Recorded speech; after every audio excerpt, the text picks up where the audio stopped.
Mən çıxışımda təkcə dünəndən danışmamışam. Yığılan vulkan idi, partladı. Bu, təkcə indi olmayıb. Korifey dediyimiz insanların dövründə də belə olub. Kimsə brilyant üzük konfet aldırırdı və ya kimsə böyük məbləğdə pul verirdi ki, ay sənətkar, sənə hədiyyə edirəm. O da qarşılığında efirdə həmin şəxsi tərifləyirdi. Bunu tamaşaçı bilməyə bilər. Tamaşaçı hazır məhsul görür. Axşam.az xəbər verir ki, bu sözləri müğənni Nadir Qafarzadə günortası verilişində telefon bağlantısı zamanı deyib. Sənətçi ötən gün paylaşdığı videoda heç kimin adını çəkmədiyini bildirib. Bir çox insan özünə sənətkar deyib, sözünü düzgün danışmayanda tamaşaçını azdırırlar. Hamı pis oxuyur? Əsla. Hamı özünə görə oxuyur.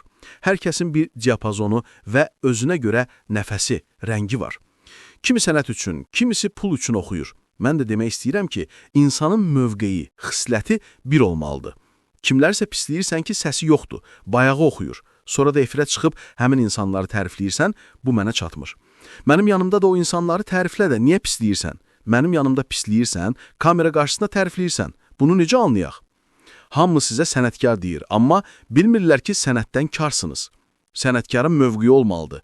Səbəbini bilmənalı olaraq maddiyyatda görürəm. Sənətkar həm də şəxsiyyət olmalıdır, belə düşünürəm. Mən heç vaxt eşitməmişəm ki, xalq artisti Flora Kəlimova kimdənsə hədiyyə alıb və onunla duet oxuyub tərifləyib. Onun sözü həmişə bir olub, tərifləməsə də üstündən keçəcək. Ona görə deyirəm ki, bunları yığışdırmaq lazımdır. Ya bir sifətiniz olsun, ya da mən sizi biabr edəcəyəm.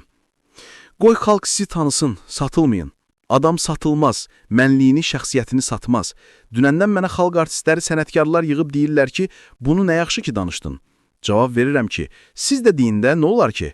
Mən ad çəkməmişəm. Kim özünə götürürsə, günah onun özündədir. Dünənki paylaşımı isə silməyim xahiş etdilər. Yəqin ki, ünvanına çatan şəxs istəyib. O deyir ki, mənim adımı hallandırırlar. Deməli, günahkarsan ki, adın hallanır. Qeyd edək ki, Nadir Qafarzadə ad çəkmədən əməkdar artist Teymur Əmrahı tənqid edib.